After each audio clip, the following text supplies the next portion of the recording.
Hi friends, எல்லோரும் எப்படி இருக்கீங்க? இன்றைக்கி நம்ம வீடியோவில் என்ன பார்க்க போகிறோன்னா, ஆவடி போட்டிங் தான் பார்க்க போகிறோம். ஆவடியில் ஒரு லேக் இருக்குது. ஸோ அங்கே நாங்கள் ரீசெண்டாக வந்து போட்டிங் போயிருந்தோம். அந்த எக்ஸ்பீரியன்ஸ் பற்றி உங்கள் கூட ஷேர் பண்ணிக்க போகிறேன். ஸோ ஆவடியில் வந்து பார்த்திங்கன்னா ஒரு பார்க் இருக்குது. அந்த பார்க்கை சுற்றி போட்டிங்கும் வச்சுருக்காங்க. ஸோ சுற்றியும் வந்து பார்க்கெல்லாம் இருக்குது. ஒரு ஒரு ஒரு அழகான இடம் சிட்டிக்குள்ளே அப்படின்னே சொல்லலாம். பார்த்திங்கன்னா நாங்கள் போன டைம் வந்து பார்க் ஓப்பன் இல்லை. அது 4 மேலே தான் பார்க் வந்து ஓப்பன் பண்ணுவோம் அப்படின்னு சொல்லிட்டாங்க. ஸோ போட்டிங் மட்டும் போகலான்னுட்டாங்க. ஸோ டிக்கெட் வந்து பார்த்திங்க அப்படின்னா 50 ருபீஸ் சம்திங் தான் டிக்கெட்டு ஒரு ஆளுக்கு. அது இல்லாமல் வந்து 3 வயசுக்கு உட்பட்ட குழந்தைங்கள வந்து போட்டில் ஏற்ற மாட்டோம் அப்படின்னு சொல்லிட்டாங்க. ஸோ அப்படி இருந்தும் நாங்கள் வந்து 3 வயசு ஆகுது குட்டி பையனுக்கு. ஸோ அதை சொல்லி ஒரு வழியாக வந்து டிக்கெட் எடுத்துக்கிட்டோம். ஏன்னா அவரை தனியாகவும் விட்டுட்டு போக முடியாது. ஸோ எல்லாருமே போகணும். ஸோ ஃபஸ்ட்டு வந்து நான் வரல, அப்பாவும் பொண்ணும் மட்டும் போயிட்டு வாங்கன்னு தான் சொன்னேன். பட் அவர் வந்து கேட்கல, இல்லை நீயும் தான் வரணும் அப்படின்னுட்டு சரின்னு குட்டி பையனுக்கும் ஒரு வழியாக வந்து நாங்கள் எடுத்துக்கிட்டோம். அப்புறமா வந்து எல்லாருமே வந்து அந்த சேஃப்டி ஜாக்கெட்லாம் போட்டு விட்டாங்க. ஸோ அதை போட்டுக்கிட்டோம். போட்டுட்டு போட்டில் ஏறுறதுக்கு ரெடி ஆகிட்டோம். சேஃப்டி ஜாக்கெட் போடும்போது குட்டி பையன் ரொம்பவே அழ ஆரம்பிச்சிட்டான். அவனுக்கு அதெல்லாம் பிடிக்காது. ஏதாவது ஒன்று அடிஷ்னலாக அவருக்கு போட்டாலே அவருக்கு பிடிக்காது. ஸோ ரொம்ப கத்திகிட்டே இருந்தான். ஒரு அம்மா தான் போட்டு விட்டாங்க. ஸோ நல்ல சேஃப்டியாக அவங்க எல்லாமே வந்து போட்டு விட்டாங்க. ஸோ எங்கள் பொண்ணு தான் வந்து ரொம்ப ரொம்ப ஆர்வமாக இருந்தா.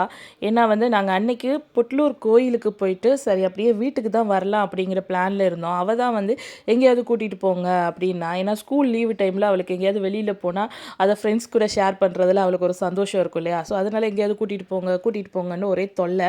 ஸோ அதனால தான் வர்ற வழியில் சரி ஆவடி போயிடலாம் அப்படின்னு முடிவு பண்ணிவிட்டு போயிருந்தோம். ரொம்ப ரொம்ப ஹாப்பியாக இருந்தா. அவள் தான் ரொம்பவே ஆர்வமாக இருந்தா போட்டிங் போகிறதுக்காக. ஸோ இப்போ நாங்கள் போட்டிங் போகிறதுக்காக வெயிட் பண்ணிகிட்ருக்கோம்.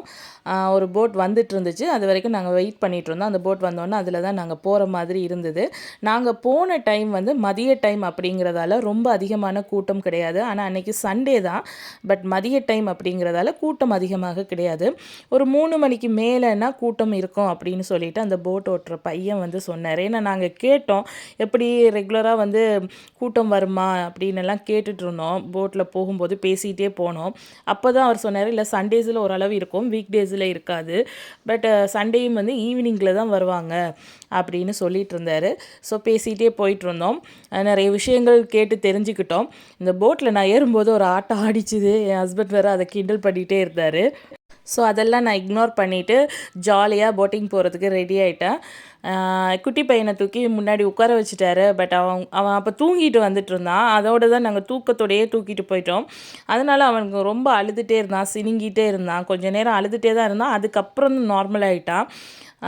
ஸோ ரொம்பவே ஜாலியாக இருந்தது அப்படின்னு சொல்லலாம். நிறைய தண்ணி, இப்போ மழைலாம் பெஞ்சிருக்கிறதால இப்போ வந்து அவ்வளோ தண்ணி இருந்தது. நான் கேட்டேன், எப்போவுமே இந்த தண்ணி இருக்குமா, சம்மர் டைம்லலாம் எப்படி இருக்கும் அப்படின்னுலாம் கேட்டேன். இல்லை இப்போ நிறைய தண்ணி இருக்குது அப்படின்னு சொன்னாங்க. ஓரளவு பெரிய லேக் அப்படின்னே சொல்லலாம். நல்லா சுற்றி வர்ற மாதிரி. இடையில் வந்து குட்டி குட்டியாக தீவுகள் மாதிரி இருக்குது. அதை வந்து சுற்றிட்டு தான், அதாவது ஒரு தீவு மாதிரி இருக்குது. அந்த இடத்த தான் ஒரு ரவுண்ட் பண்ணிட்டு வர்றாங்க. ஸோ அதுதான் ஒரு ரவுண்டாக போட்டிங் இருக்குது. அந்த குட்டி குட்டியாக தீவு மாதிரி இருக்கிற இடங்கள்லாம் பார்த்திங்கன்னா டிஃப்ரெண்ட்டாக நிறைய பேர்ட்ஸ் வந்து எங்களுக்கு வெளியில் நின்று பார்க்கும்போதே உள்ளே நிற்கிற ஒரு சில பேர்ட்ஸ் எல்லாம் தெரிஞ்சுது. நீர்க்காகம்னு சொல்லுவாங்க. அப்புறம் ஒயிட் கலரில் ஒரு பேர்டு, கொக்கு கிடையாது, வேறு ஏதோ ஒரு பேர்டு. ஸோ இப்படிலாம் தெரிஞ்சுது. ஒரு நல்ல ஒரு இயற்கையான ஒரு இடம் அப்படின்னே சொல்லலாம். ஒரு மனசுக்கு ஒரு நிம்மதியான ஒரு சந்தோஷத்தை தரக்கூடிய ஒரு விஷயம் இந்த போட்டிங் அப்படின்னே சொல்லலாம். சென்னையில் இருக்கிற மக்கள் யாராவது இன்னும் நீங்கள் போட்டிங் போகலை அப்படின்னா கண்டிப்பாக வந்து ஒரு டைமாவது போயிட்டு வாங்க. ஏன்னா வந்து ரொம்பவே சூப்பரான இடம். என்ன சொல்கிறது, நமக்கு வந்து எக்ஸ்பென்சஸும் அதிகமாக கிடையாது. பாக்கெட் ஃப்ரெண்ட்லியாக நம்ம ஒரு பிளேஸுக்கு போயிட்டு வந்த மாதிரி இருக்கும். ஸோ யாருமே மிஸ் பண்ணிடாதீங்க, சென்னையில் இருக்கிறவங்கள நான் சொல்கிறேன். ஸோ போட் வந்து பார்த்திங்கன்னா பெடல் போட் தான். போட்டிங்கு அந்த ஓட்டுற ஒரு பையன் வந்தார். அவர் கூட வந்து என் ஹஸ்பண்டும் வந்து பெடல் பண்ணிகிட்டே வந்தார். ஸோ நிறைய தண்ணி. அது இல்லாமல் வந்து அங்கே வாக்கிங் போகிறதுக்கு இடம் இருக்குது. அது எப்படி வாக்கிங் போகிறதுக்கான இடம்னு பார்த்திங்கன்னா, அந்த லேக்கை வந்து சுற்றியே வாக்கிங் போகலாம். ஸோ எத்தனையோ கிலோமீட்டர் போட்டிருந்தாங்க, நான் அதை சரியாக கவனிக்கல, மறந்துட்டேன். அந்த லேக்கை சுற்றி அப்படியே வாக்கிங் போகிறதுக்கான இடம் வந்து ரெடி பண்ணியிருக்காங்க. அது இப்போ ரீசெண்டாக தான் ஓப்பன் கூட பண்ணி வச்சுருக்காங்க. நம்ம சிஎம் வந்து ஓப்பன் பண்ணி வச்சுருக்காங்க. ஸோ அது கூட அங்கே பெரிய போர்டில் வச்சுருந்தாங்க. ரொம்ப ஒரு அழகான ஒரு எக்ஸ்பீரியன்ஸ் அப்படின்னே சொல்லலாம்.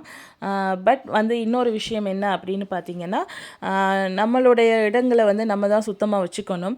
ஸோ ரொம்பவே சுத்தமாக தான் இருக்குது. இருந்தாலும் நிறைய வாட்டர் பாட்டிலு, அப்புறம் வந்து சில கவர்கள், அப்புறம் வேறு சில திங்ஸு, அப்படியே ஸ்நாக்ஸ் சாப்பிட்ட திங்ஸ் அப்படிலாம் கூட அந்த தண்ணியில் நாங்கள் பார்த்தோம் ஓரமாலாம். ஸோ அதெல்லாம் கொஞ்சம் கஷ்டமாக இருந்தது. இதெல்லாம் அவாய்ட் பண்ணால் நல்லாயிருக்கும். தேங்க்யூ.